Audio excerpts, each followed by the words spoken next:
Itu yang membuat dari awal saya mengatakan, kok kawan-kawan ini tepuk tangan soal Pak Jokowi pidato di Bloomberg. Apa yang ditepuk tangani dengan kenyataan yang kita hadapi hari ini. Bahkan baru setahun setelah beliau meninggalkan kita menghadapi di semua tempat hampir terpuruk. Itu kok saya merasa malu ya? Boleh ngelihatnya gimana? Ya, tapi kan bagi mereka yang senang dengan Pak Jokowi, hore-hore aja. Juga Anda harus memperlihatkan digital di Indonesia sudah sedemikian majunya, seperti pidato beliau di Bloomberg ya. Sampai ijazah saya aja bisa dipersoalkan orang keasliannya loh gitu, melalui penelitian digital kan.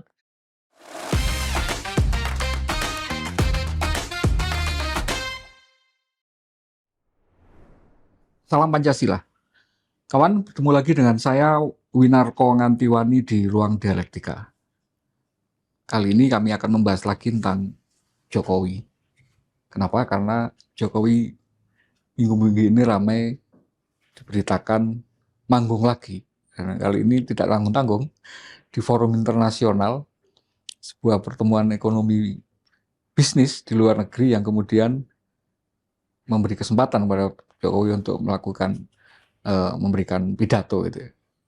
Nah, dari pidatonya kemudian ada banyak hal yang menarik yang bisa kita analisa, karena kemudian isu ijazah ini belum reda, tapi Jokowi kemudian mencari panggung lagi yang kemudian membuat eksistensinya di panggung politik Indonesia rasanya kembali ramai.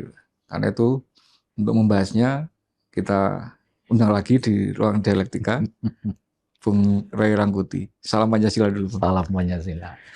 Gimana ini selaku pengamat nyinyir kata orang. Pengamat Jokowi, lawannya musuhnya termul ini.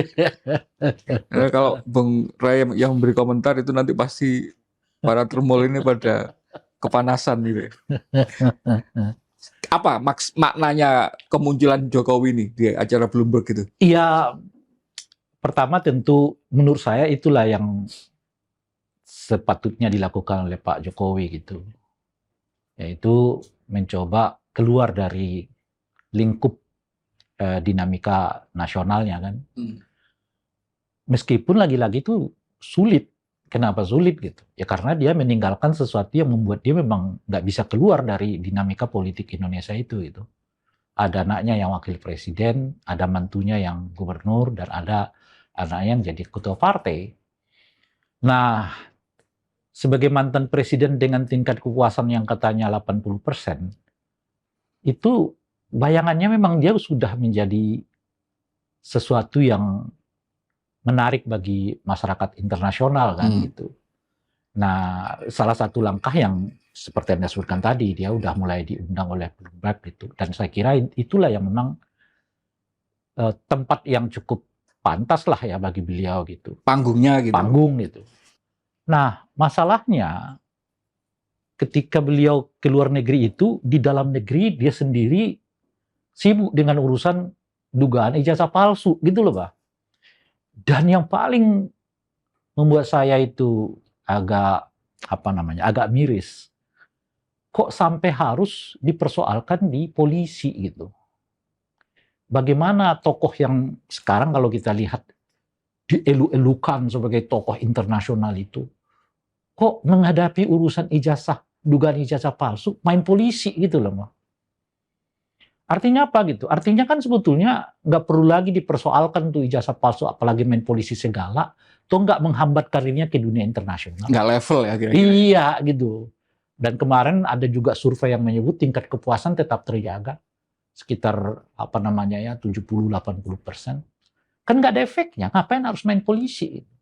Sebab begitu beliau nih ya, Pak Jokowi mempolisikan orang, kok levelnya menjadi level orang yang seperti bukan mantan penguasa dengan tingkat kepuasan 80% itu gitu loh Pak. Ya kan? Itu. Jadi gimana ya melihatnya gitu. Orang yang dielu-elukan, ya, yang sekarang dianggap bagian penting dari dunia internasional. Tokoh dunia gitu. Tokoh dunia gitu. Tapi masih sibuk urusan soal mempolisikan orang. Dan orang ini sebetulnya bukan siapa-siapa. Kan dia nggak punya partai. Mereka nggak punya hubungan yang kita kenal dekat dengan elit-elit tertentu. Mereka hanya ya masyarakat biasa, pegiat media sosial, ada pegiat dunia digital, macam-macam.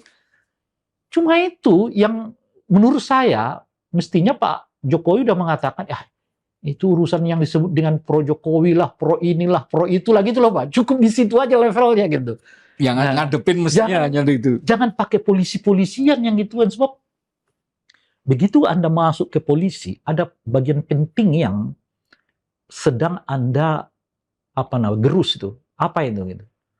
Bahwa diskurs Anda hadapi dengan polisi gitu. Padahal sebagai tokoh dunia internasional, juga Anda harus memperlihatkan digital di Indonesia sudah sedemikian majunya, seperti pidato beliau di Bloomberg ya. Sampai ijazah saya aja bisa dipersoalkan orang keasliannya loh gitu, melalui penelitian digital kan. Iya kan? Mestinya begitu cara berpikirnya. Buktinya ini loh. Buktinya saking majunya dunia digital di Indonesia. Dan kebebasan berpendapat. Kebebasan berpendapat itu. Ijazah saya pun dikorek-korek orang, ya kan, apakah asli apa tidak, kadang-kadang melalui pendekatan digital gitu.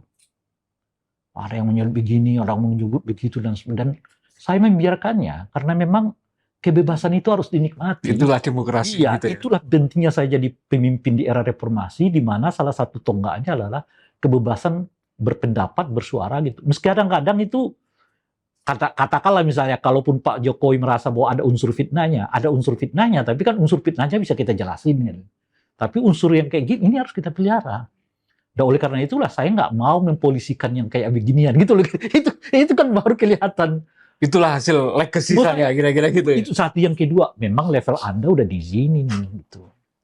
Nah, yang menarik adalah ketika beliau masuk ke Bloomberg, pidatonya nggak lebih seperti pidato yang kita sering didengar di Indonesia gitu loh Pak. Gimana maksudnya? Soal AI, pentingnya coding lah apalah di masa mendatang yang semua orang sangat paham dan mengerti itu. Itu soal pilihan apakah masuk sekarang apa enggak gitu loh Pak. Bagi dunia orang. Karena itu kan sesuatu yang Anda nggak bisa tolak. Dan paling penting dari itu motornya bukan Anda. Motornya tetap saja Eropa ya. Tetap saja China gitu ya, udah dunia kayak beginian itu gitu. Anda hanya pemakai di dalam konteks yang kayak begini gitu loh kira-kira ya. Dan ya oleh banyak orang kelihatan dielu-elukan lah pidato yang sebenarnya yang saya sebutkan itu tadi, bahwa itu pidato yang sudah sangat jamak kita dengar di Indonesia gitu. Iya, kalau saya kemarin malah nangkepnya itu kayak pidato yang membuat semacam progress report gitu ya, atau semacam ini loh kemarin hasil kerja saya. Padahal kan levelnya mestinya internasional tadi kan, isu-isu yang internasional kan. Gitu. Apa namanya ya, kan beliau mau mengatakan bahwa dengan progres itu terjadi sedemikian rupa, tapi kan beliau pertama nggak berbicara bahwa efek dari itu kesejahteraan terjamin. Iya. Yang kedua, efek dari itu ekonomi meningkat. Gitu. Ekonomi meningkat. Ya. Efek dari itu kesempatan kerja makin besar gitu. Bahkan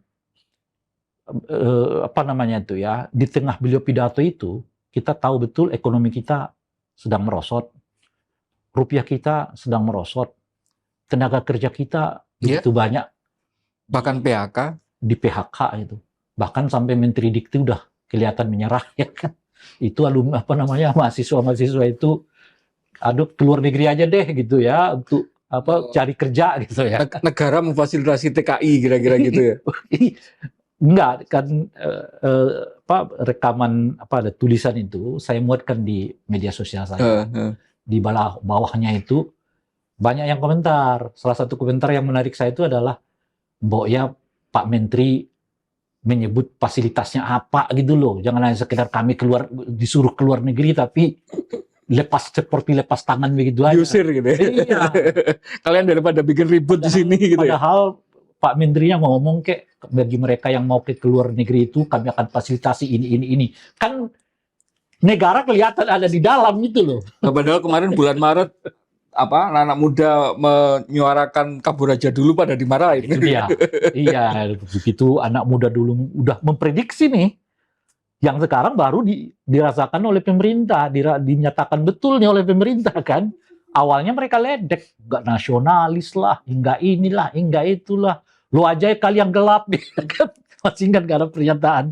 Lo aja kali yang gelap gitu. Sekarang malah mereka yang meminta supaya alumni-alumni mahasiswa kita itu pergi saja ke luar negeri gitu dan sebagainya gitu. Jadi apa yang disebutkan oleh Pak Jokowi mungkin untuk ekonomi pendek itu kejadian. Saya bukan ahli ekonomi ya, bahwa dunia digital ya, bahwa begini-begini itu selama beliau memimpin itu tercapai angka 5% ya. Meskipun itu sebetulnya kita pernah di atas itu gitu ya. Nah, tapi justru setelah dia tinggalkan, kita seperti jatuh gitu. Iya, Itu dampaknya itu baru kerasa sekarang. Sekarang gitu. Itu persis seperti orang membanggakan kebangkitan ekonomi di era Orde Baru, tapi 98 kropos gitu loh, Pak. Dengan sangat cepat gitu. Artinya apa gitu? Artinya kebangkitan ini semua ternyata berjangka pendek. Atau semu mungkin bahkan. Ya mungkin bahasa yang lain, kalau dulu di zaman Orde Baru kita menyebut ini pertumbuhan ekonomi semu, kita silahkan begitu. Tapi kalau sekarang saya nggak tahu apa namanya, tapi kenyataannya setelah Pak Jokowi tidak lagi presiden, kita justru mengalami kesulitan ekonomi, gitu ya, sehingga ada program yang disebut dengan efisiensi, dan salah satu efisiensi itu adalah pemerintah daerah gitu, karena harus dikurangi anggaran mereka ya, dana transfer daerah itu disebabkan efisiensi yang dilakukan oleh Pak Prabowo gitu. Jadi kalau dikontraskan dengan kayak begitu tuh, pidato Pak Jokowi itu membanggakan dirinya, tapi apa ia membanggakan Republik ini gitu loh, Bah. Kecuali memang Anda sedang pidatonya aja, gitu, kan?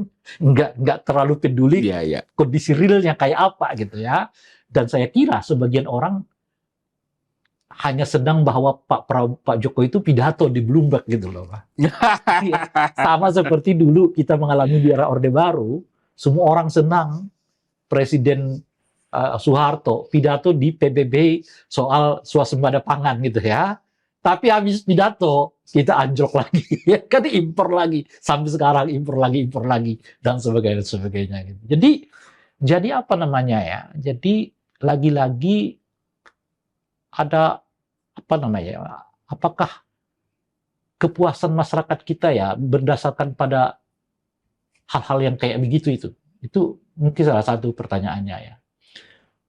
Kalau masyarakat kita berada dalam suasana merasa terpuaskan dengan sesuatu yang kayak begitu, memang pemimpin di Republik ini jadi enak sekali. Ya, tiba-tiba Pak Jokowi pidato di Bloomberg, entah isinya benar sesuai apa nggak sesuai, itu berdampak panjang apa enggak, dan sebagainya.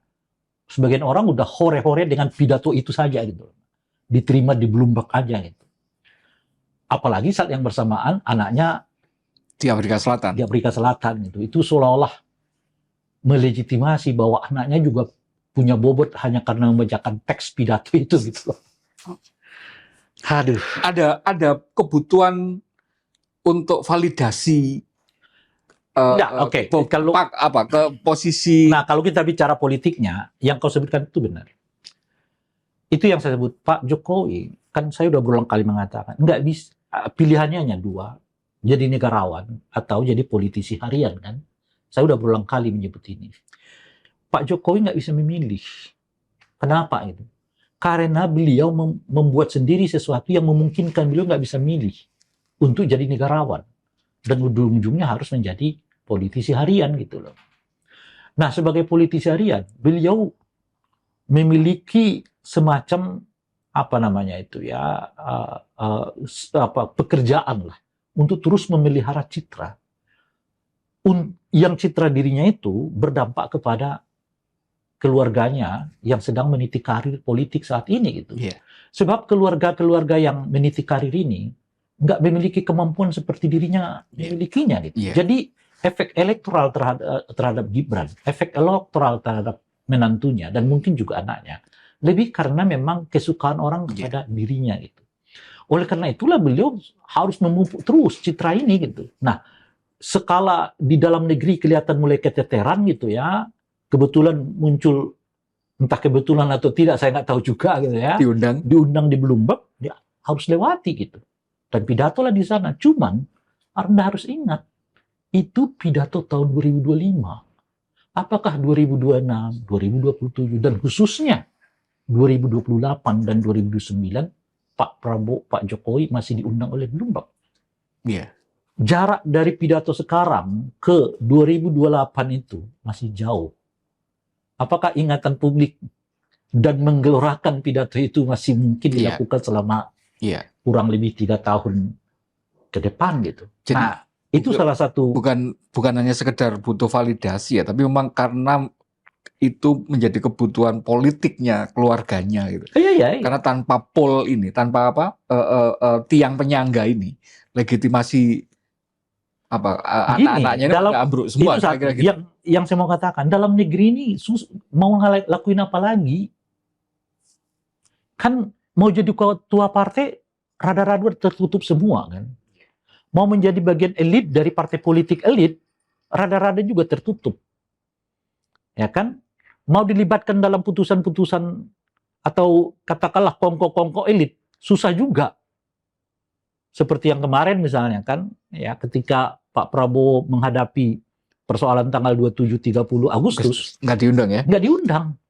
Jadi, mau apa lagi gitu? Mau tidak mau ya harus naikkan standar. Cuma kan kalau ke dunia internasional ini, nggak semudah beliau melakukannya di dalam negeri. Karena ada penilaian tertentu lagi kan. Audiensnya nggak gampang dibuai dengan itu dia. Penampilan gitu ya. Makanya pertanyaannya adalah, pidato 2025 ini apakah akan bisa terpelihara sampai ke... Ya rasanya kalau tahun depan diundang dengan isi pidato yang membanggakan kepresidenannya lagi juga nggak menarik lagi. Ada gitu. Sejarah di Bloomberg itu bahwa mantan presiden 2 kali pidato di forum yang sama. Karena kemudian biasanya memang ada kontribusi lain kan gitu kan, yang itu didapat karena ya mungkin pengalamannya selama menjadi presiden itu menjadi tambahan wawasan, tetapi kontribusi pemikiran karena sudah mengalami menjadi pemimpin di level itu kan mungkin itu akan menjadi semacam daya tariknya untuk lembaga. Iya, tapi pertanyaannya apakah pernah Bloomberg mengundang orang yang sama 2 kali dalam forum yang sama gitu loh. Apalagi hanya pidato progress report kepemimpinan saya kan gitu. Ya mendingan undang presiden yang sekarang. Kalau Anda berbicara misalnya taruhlah pidatonya masih kan kurang lebih nanti pidatonya sama dengan pidato yang sekarang kan. Kalau misalnya diundang juga kan. Mungkin orang sudah lebih dari itu. Capaian-capaiannya gitu. Kan kemarin itu kan pidato tentang kisah sukses Pak Jokowi lah, kira-kira gitulah ya. Nah, kalau kisah sukses itu kan ya orang-orang udah dengar gitu. Yang dicari orang lagi kan inovasinya apa. Nah, bahkan boleh jadi inovasi orang sudah melampaui itu gitu. Karena tahun berjalan dia juga di. Yang kemarin juga ramai itu Bung, behind the scene-nya itu ada satu video gitu yang menampilkan Presiden Jokowi itu diwawancarai gitu ya, media di booth-boothnya. Jadi kan kalau ada forum gede itu kan media tuh bikin booth-boothnya gitu. Itu kayak semacam bagi saya, masa sih mantan presiden gitu ya, ya kayak Bang Ray aja lah kalau hadir di mana gitu, diwawancarai doorstop, diwawancarai yang tidak kemudian di tempat yang proper di ini gitu. Itu kok saya merasa malu ya. Boleh ngelihatnya gimana? Iya. Nah, tapi kan bagi mereka yang senang dengan Pak Jokowi, hore-hore aja. Karena lagi-lagi kan seperti yang kita sebutkan tadi, bagi sebagian orang ini nggak terlalu penting satu isinya apa, kedua isinya itu realistis apa enggak, yang ketiga berdampak jangka panjang apa enggak, nggak terlalu penting bagi orang. Yang penting itu pidato. Kedua, ternyata bahasa Inggrisnya bagus, kan? Yang ketiga diwawancarai oleh TV gitu. Dan bagi sebagian orang itu aja. Jadi apa yang kau pertanyakan kayak tadi itu bagi sebagian orang yang pokoknya dan segalanya adalah Nggak Pak penting. Jokowi gitu itu nggak terlalu penting. Berarti sama kayak Gibran kemarin ya? Iya, sama seperti Gibran. Ternyata apa namanya itu diundang ya di apa namanya itu pidato di pertemuan G20 gitu ya. Ya tapi bahasa Inggrisnya bagus. Isinya apa? Nah, MBG dan sebagainya gitu. Jadi bagi itu yang saya sebut tadi, ini rasa-rasanya ya agak miris juga kalau masyarakat kita itu puasnya hanya karena itu gitu misalnya. Meskipun tentu mungkin ada unsur rasa bangga gitu, tapi inilah yang paling penting bagi kita ya bahwa apa istilahnya itu ya, kesukaan kepada pemimpin itu bukan karena kamuflase yang kayak begitu. Kadang-kadang ya kan apa istilahnya itu ya, pidato yang kayak begitu itu sesuatu yang niscaya bagi dirinya. Gitu. Itu bukan prestasi, sesuatu yang niscaya. Sama seperti Pak Prabowo misalnya diundang ke PBB, Rutin aja gitu. ya itu niscaya. Sesuatu yang niscaya itu bukan berarti apa namanya keberhasilan. Sesuatu yang niscaya itu bukan sama seperti Indonesia bakal jadi ketua ASEAN gitu, itu niscaya. Gitu. Itu soal waktunya aja. Gitu. Bukan prestasi. Bukan prestasi dan sebagainya gitu.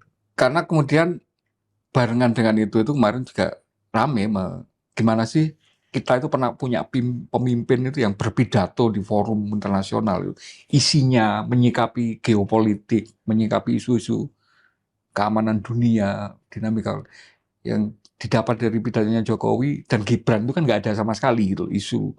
Ini forum internasional gitu, ngomong forum internasional kontribusinya apa terhadap perdebatan itu, karena kemudian membandingkan yang masih hidup aja, kita punya Presiden SBY misalnya. Itulah yang saya sebut tadi.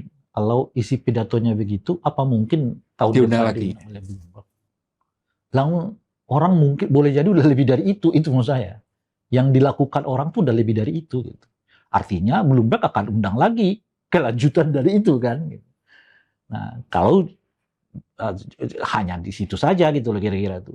Kecuali misalnya beliau memberi inspirasi kepada dunia tentang humanitas, tentang toleransi, tentang demokrasi di era kepemimpinan. Itu inspirasi yang nggak pernah kering.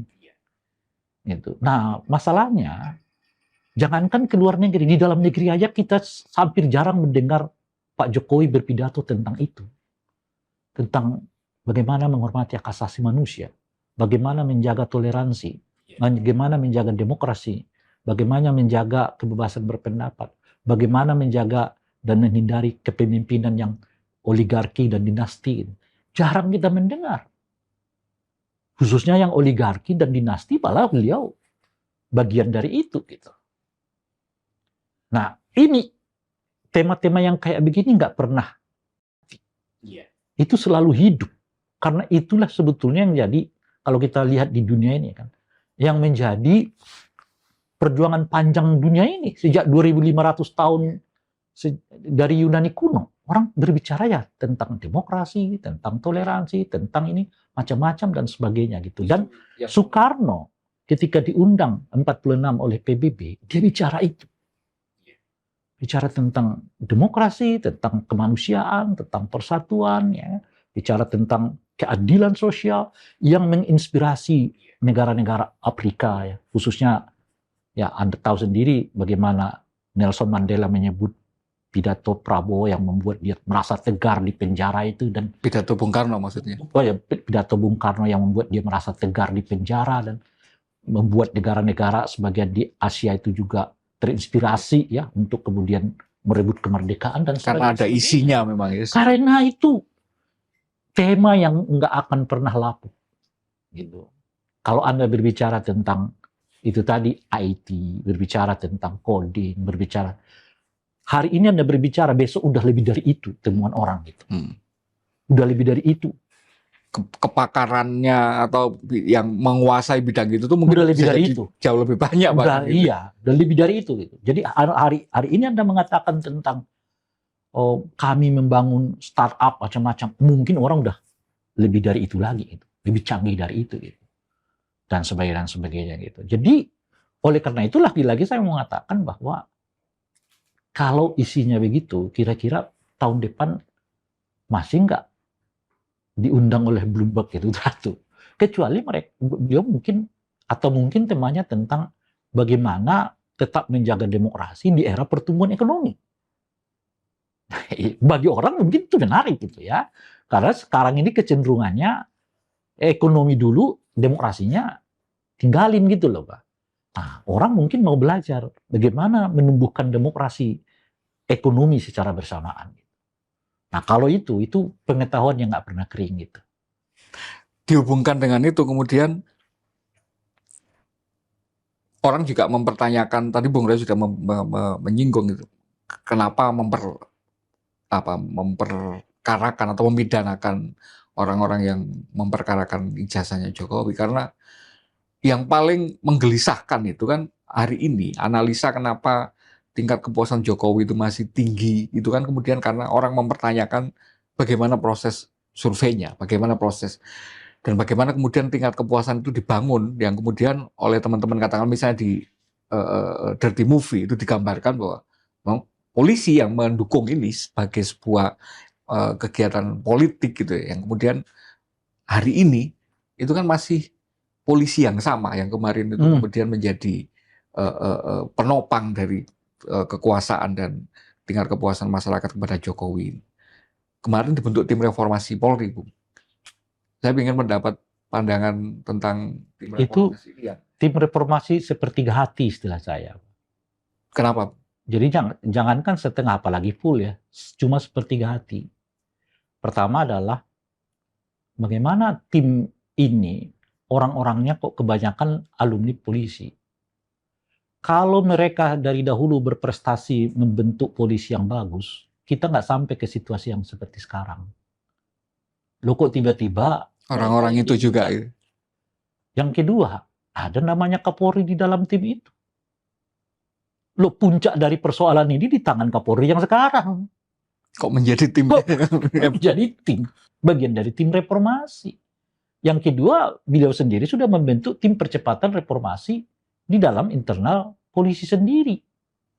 Kok lagi masuk lagi di dalam hal yang kayak begini gitu. Jadi itu yang saya sebut dari cara menyusun orang-orangnya, udah kelihatan kok ini sepertiga hati. Pak Prabowo nggak serius untuk mendorong yang disebut dengan reformasi polisi. Ujung-ujungnya yang saya khawatir, ini administrasi aja. Perubahan-perubahan administratif. Misalnya gimana? Ya, misalnya surat menyurat bagaimana? Namanya administratif. Ya kan? Apa begini begono gitu loh Pak. Tapi apakah mereka misalnya menyentuh soal nama-nama jabatan? Jenderal-jenderal itu kan panggilan di tentara.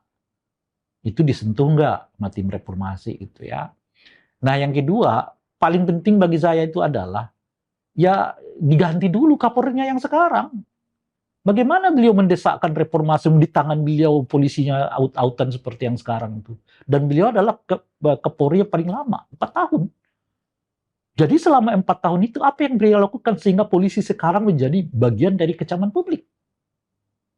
Gitu. Nah, saya sih membayangkannya reformasi total, tapi dengan komposisi yang kayak begini, yang saya khawatir itu reformasi setengah, sepertiga hati gitu. Nggak usah lama, nggak usah panjang-panjang deh. Mereka nggak ada yang dorong tuh putusan MK untuk tidak boleh merangkap jabatan. Iya. Terus kamu mau reformasi apa? Satu putusan aja udah nggak ada yang mau melakukan kok. Yang paling miris saya itu DPR juga ikut-ikutan. Komisi 3 bentuk panja namanya Panja Reformasi Aparat Penegak Hukum. Di mana salah satunya itu adalah polisi. Komisi 3, Anda nggak repot-repot kok tinggal dorong tuh putusan MK dilaksanakan oleh Kapolri yang sekarang.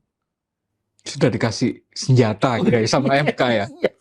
Iya, udah didorong. sampai saat ini mungkin saya belum tahu udah berapa orang yang diminta oleh Kapolri kembali ke institusinya. Atau ya segera kirim surat kepada yang bersangkutan untuk milih apakah kembali ke instansi awal atau mau berkarir di sana, keluar dong dari institusi polisi. Nah ini DPR bentuk panja buat apa? Itu aja kalian desakkan tuh supaya dilaksanakan tuh. Ya kan? Kan dari sini aja udah kita mengatakan bahwa nggak seserius itu kok. Ini kan sekedar hanya untuk menjawab apa namanya janji yang mungkin terlanjur dia sampaikan oleh Pak Prabowo di depan tokoh-tokoh agama ini ya, yang tergabung dalam apa namanya nurani bangsa ya. Gitu. Ya dampaknya tekanan massa Agustus kemarin. Ya, tapi sebetulnya nggak ada di dalam. Saya khawatir tuh nggak ada di dalam mindsetnya Pak Prabowo bahwa instansi ini harus direformasi. Kan Anda bisa lihat tuh bagaimana beliau terus ya kan apa namanya itu ya. Ya pada tingkat tertentu tidak pernah terdengar oleh kita itu presiden sendiri berbicara maunya dia revolusi itu kayak apa gitu loh. Mestinya sebagai orang yang mendorong reformasi polisi udah kelihatan tuh beliau juga bacanya kayak apa. Oh polisi ini harus begini itu. Nah oleh karena itu jangan terlalu berharap besar lah. Jangan juga berharap misalnya polisinya akan di bawah satu departemen tertentu itu. Iya, karena banyak hal yang kemudian nyambung ya dengan yang dijelaskan Bung Rey tadi.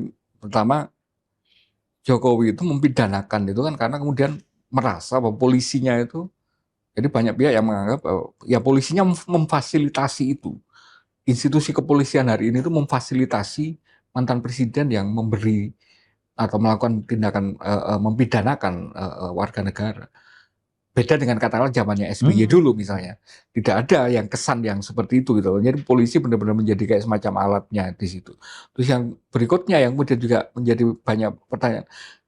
Apa sih yang kemudian memberatkan Prabowo ini untuk kemudian mereformasi atau mengganti aja minimal kepala Kapolri gitu. Dimana kemudian orang dari awal melihat bahwa Kapolri ini salah satu yang kemudian dianggap sebagai representasi dari perwakilan Jokowi. Saya kira mungkin kita tunggu dulu lah kasus ijazah palsu ini. Kalau mungkin udah masuk ke pengadilan, apalagi dari putusannya mungkin loh ya, saya nggak tahu akan ada pergantian Kapolri. Saya nggak tahu juga mungkin. Kita tunggu aja dulu. Kira-kira apa? Hasilnya kira-kira apa? Outputnya nanti jadinya kayak gimana? Ya saya nggak usah ngomong lagi kan. Saya udah mengatakan tunggu aja dulu kasus ijazah palsu ini.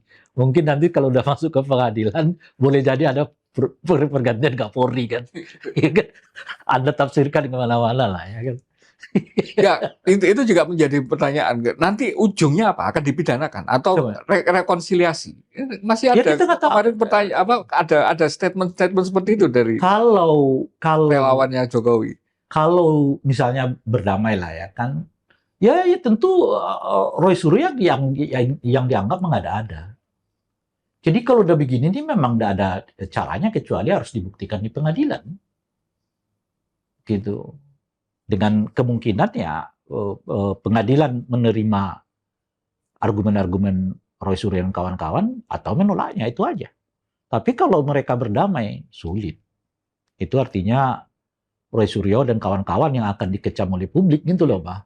Ujung-ujungnya ternyata kompromi gitu. Gini-gini aja gitu loh. Jadi ya, padahal kalian sejak dari awal ingin dibuktikan gitu dan sebagainya gitu. Nah, oleh karena itu ya bacaan saya nggak ada caranya memang ini harus lanjut ke pengadilan. Di pengadilan itu cuma ada dua kemungkinan. Ya Anda dimenangkan atau Anda dikalahkan oleh pengadilan. Cuma itu saja gitu. Nah, tapi saya nggak bicara soal hasil itu. Saya bicaranya itu adalah bagaimana seorang presiden mantan gini loh. Anda bisa bayangkan nggak elu-elunya publik terhadap Pak Jokowi ini kan? Pak Jokowi itu presiden 2 kali, 2 periode 10 tahun. Dengan tingkat kepuasan 80% di ujung kekuasaannya. Didampingi oleh para relawan yang bejubel. Saya nggak tahu berapa jumlah relawan itu. Namanya inilah, itulah, macam-macam dan sebagainya gitu ya. Lalu presidennya yang sekarang adalah hopeng, Menterinya. bukan hopengnya beliau kan? Kan Pak Prabowo sendiri yang menyebut aku ini hopengnya Pak Jokowi. Wakil presidennya, tak Anaknya. tarik lagi dulu. Itu adalah anaknya, gitu ya. Masih ada Apa lagi? Nah, Polisi Kapolrinya adalah orang yang betul-betul dipilih oleh Pak Prabowo. 1, 2, 3, 4, 5, 6 belum lagi aku tambahi partai. Pelapisnya gitu ya. Lapis, ya kan, partai. Setidaknya di sini ada Golkar, ya kan, ada PSI, gitu, Ada ya. PAN. Mungkin PAN oke lah ya, tapi kan Golkar kan kita tahu hubungan Bali dengan Pak Jokowi. 1, 2, 3, 4, 5, 6, 7. 7 pelapis di dalam dirimu, ngadapin 3, 4 orang itu Anda kewalahan dan lalu main polisi, itu nggak masuk akal saya, itu menurut saya. Iya. Kalau main bola itu levelnya Liga Inggris lawan kampung apa? Tarkam gitu ya. Kok tiba-tiba kamu ngadunya ke pipa gitu loh. Masuk akal. Masuk akal nggak bagimu? Lalu apa artinya bagimu 2 periode? Apa artinya bagimu kepuasan 80%? Anda ternyata nggak bisa meyakinkan orang kok bahwa Anda itu benar. Sehingga Anda membutuhkan polisi. Udahlah, kalau ini udah di polisi, kita semua udah tutup diskusi deh gitu loh Pak. Ya kan? Kalau udah di polisi tutup diskusi. Yang apa artinya gitu? Yang artinya adalah Anda mengajarkan publik untuk selalu menyelesaikan persoalan diskurs dengan pemolisian itu. Dan itu yang disambut oleh menurut saya ya, relawan-relawan Jokowi itu senang banget mereka Roy itu dipolisikan. Padahal mereka juga menikmati kebebasan berbicara itu gitu loh Pak. Mestinya relawan-relawan Jokowi itu juga menolak. Enggak Pak, ini kan bagian dari kebebasan.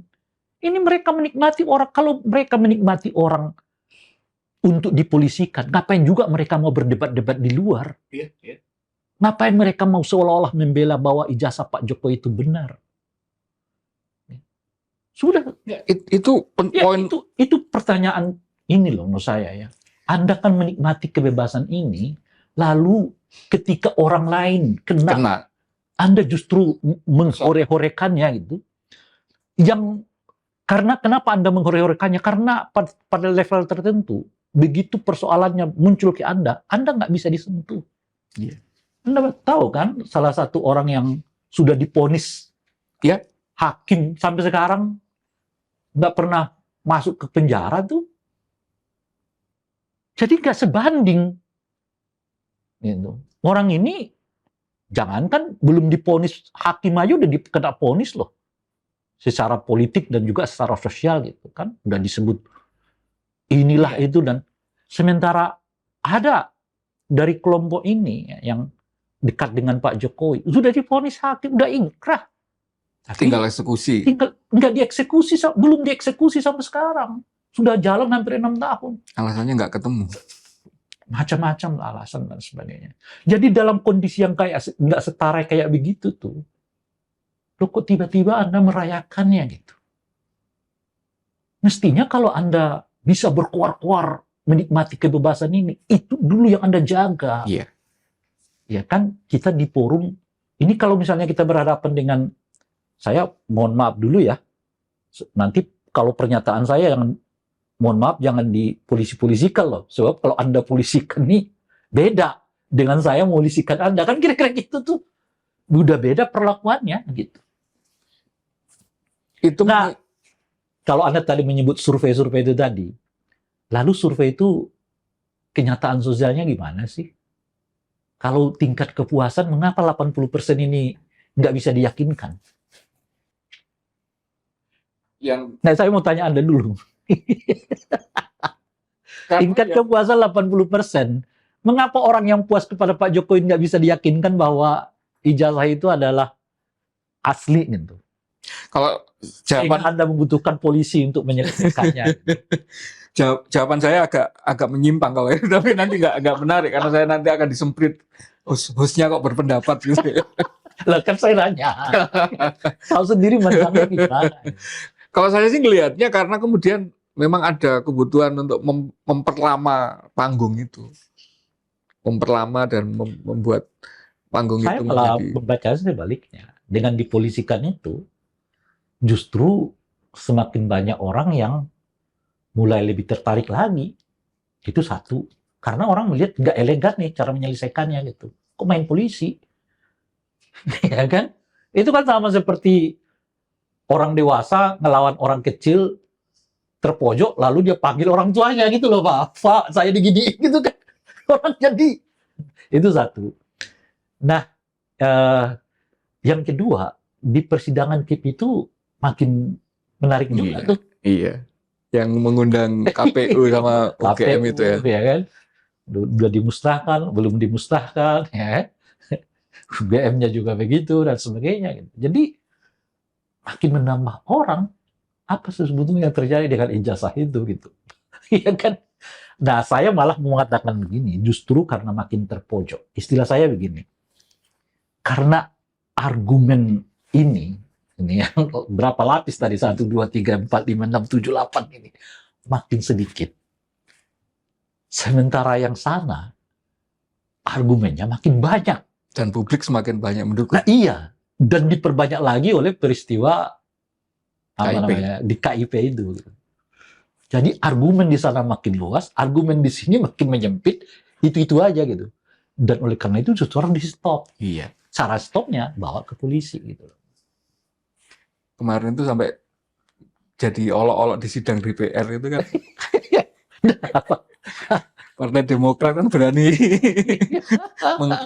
mentertawakan itu. Tapi kan Demokrat itu kan punya background mengatakan itu. Karena kan sebelumnya ada pernyataan Pak Jokowi yang menyebut bahwa gerakan apa namanya itu ya soal dugaan ijazah palsu ini ada orang besar, istilah Pak Jokowi di belakangnya gitu. Jadi menghubungkan Roy Suryo dengan pertama Roy Suryo kan memang dengan Demokrat kan, menteri di zamannya Pak SBY juga kan. Jadi orang menyebut orang besar itu mungkin adalah SBY gitu. Lalu kan direspon oleh Demokrat. Dan itu seperti yang kemarin kan dinyatakan oleh Benny Kaharman, ada tokoh yang dipersoalkan ijazahnya lalu dia terbuka saja nih. Tapi ada yang apa namanya tuh yang udah panjang ribut ya ujung-ujungnya ya terus aja sampai sekarang gitu. Nah, itu satu. Tapi saya bacanya juga nambah lagi tuh.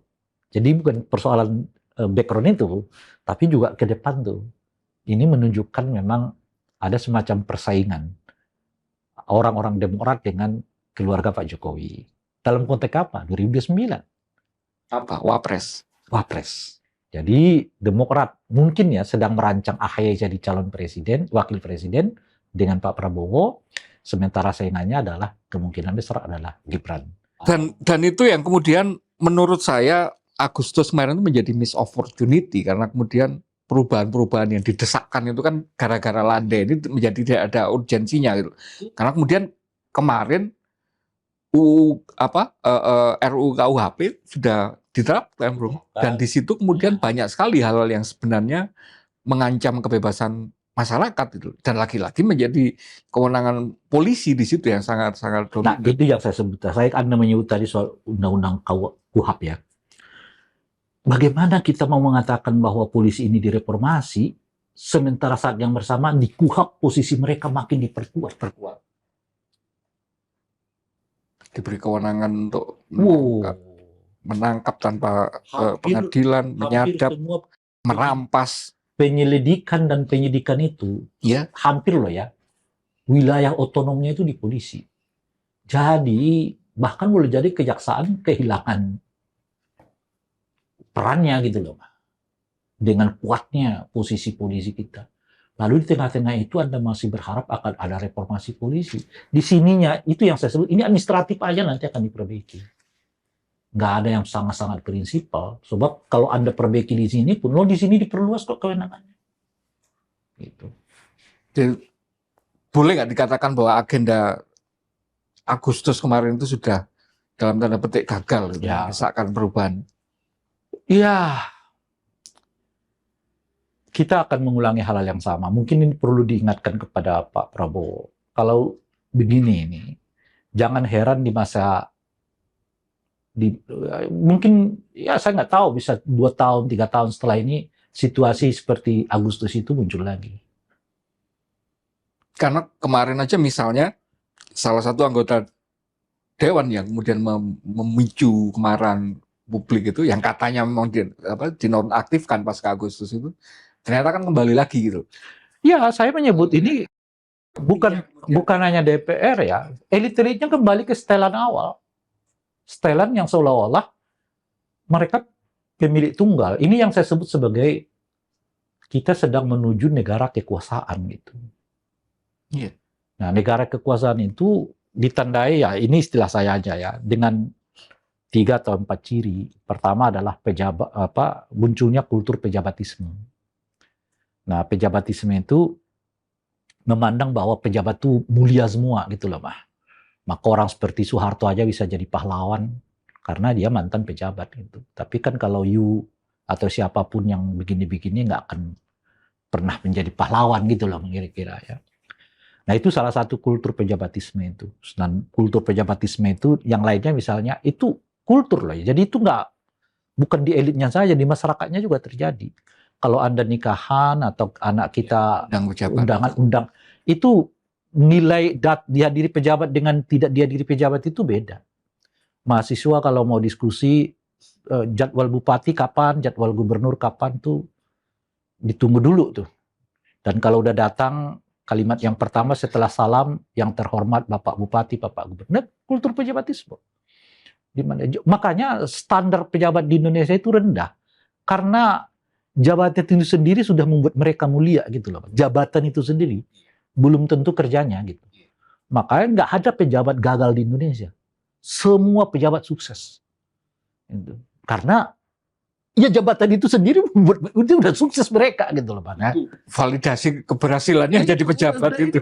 Udah sukses. Nah itu kultur pejabatisme yang saya kira saya udah mulai ngomong di banyak tempat nih, itu harus dibongkar.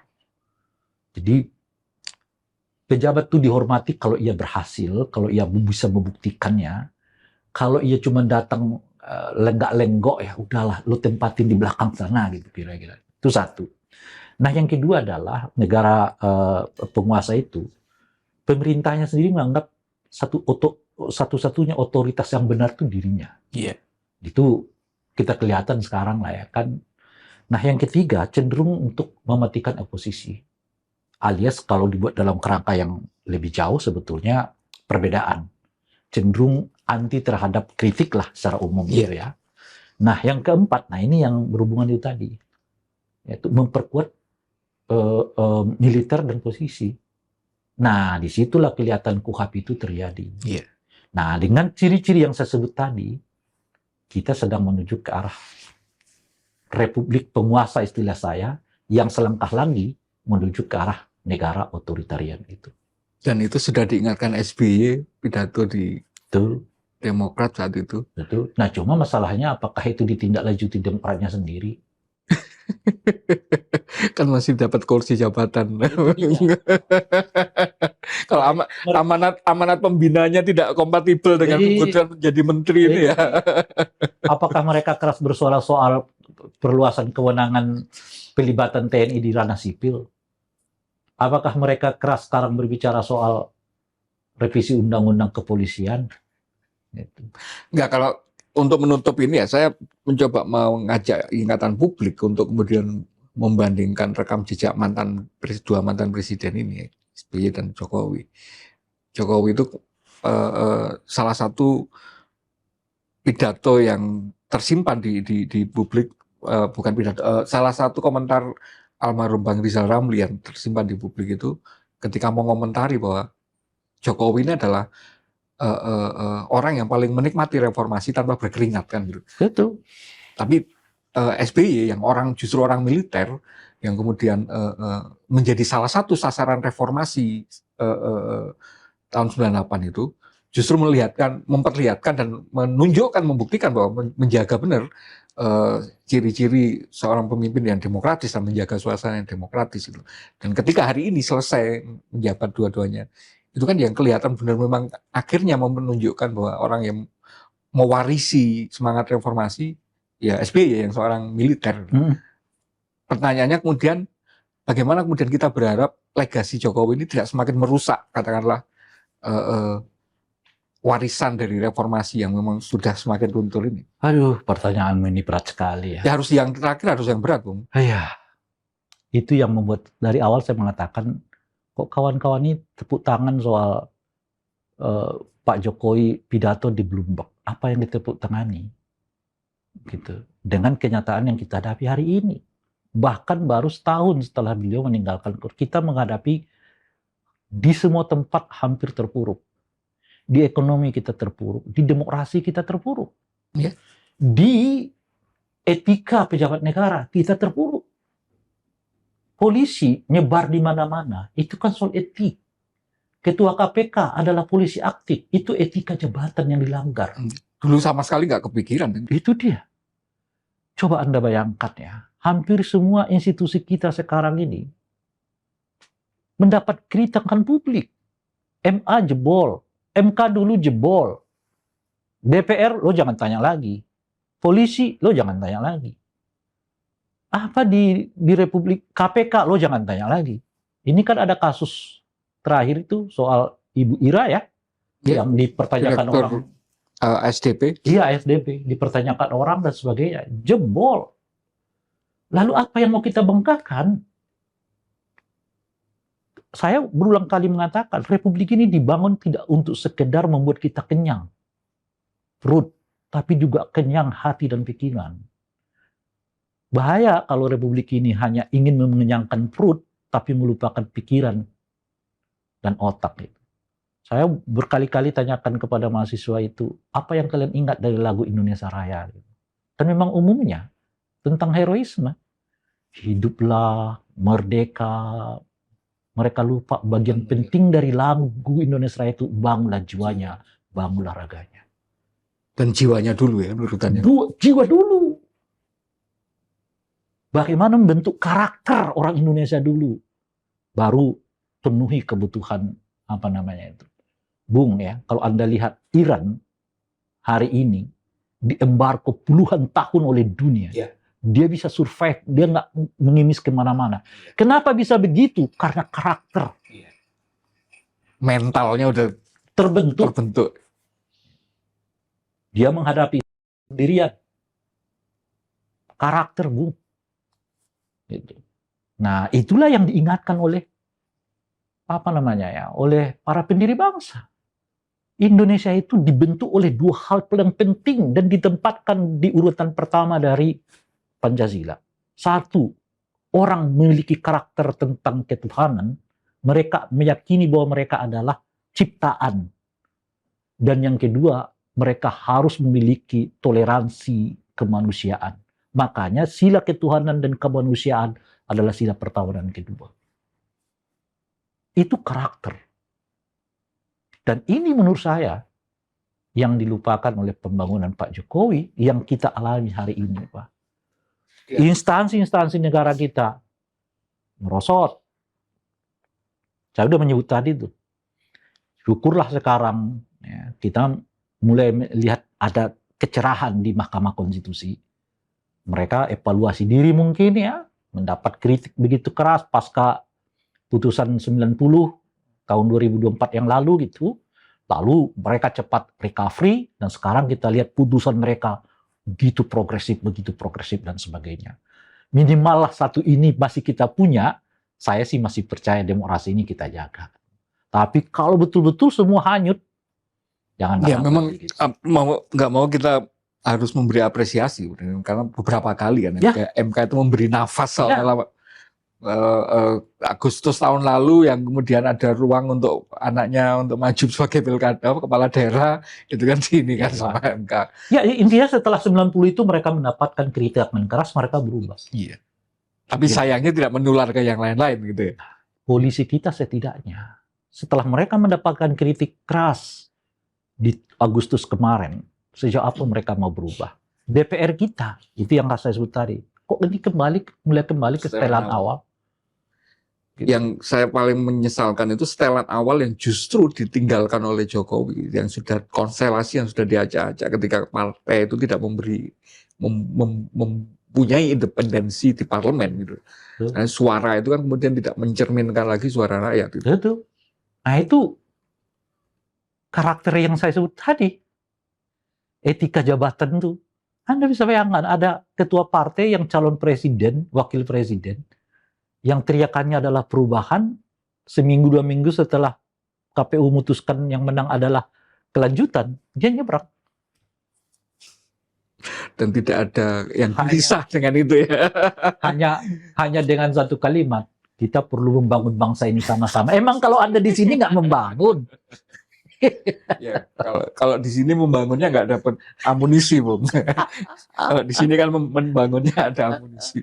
Bung Rey, terima kasih. Terima kasih sama-sama, Bung. Mudah-mudahan, saya berharap gini loh. Soeharto dipalawankan, itu kita belum lewat satu generasi yang mengalami bagaimana kemudian merusaknya Soeharto kehidupan demokrasi kita. Itu masih pada hidup dan hari ini menjadi salah satu yang kemudian justru meloloskan itu. Tapi kita tidak bisa ngapa-ngapain. Saya berharap sangat hal-hal yang disampaikan Bung Rey tadi bisa terekam di memori publik bahwa minimal sampai 1 tahun setelah Jokowi berkuasa, begitu rusaknya kita sebagai bangsa, demokrasi, ekonomi, penegakan hukum, sistem politik, rusaknya itu kan begitu ini. Ya. Jangan sampai kemudian nanti berjalannya waktu benar-benar orang sudah lupa gitu dengan bahwa kita sudah dirusak seperti ini. Gitu. Makanya perlu kanal LSI ini terus menyinyir-nyinyirkan lah. Karena orang kalau mengkritik begini disebut nyinyir-nyinyir aja gitu. Ruang demokrasi begini. Dan harusnya tidak ditanggapi dengan polisi kan gitu. Nah, itu dia. Kalau mau menanggapi ya dengan ruang demokrasi yang sama kan gitu. Bung Rey, terima kasih banyak. Sama-sama. Kita ketemu di ruang dialektika berikutnya. Sama-sama. Salam Pancasila, Bung. Salam Pancasila. Thank you.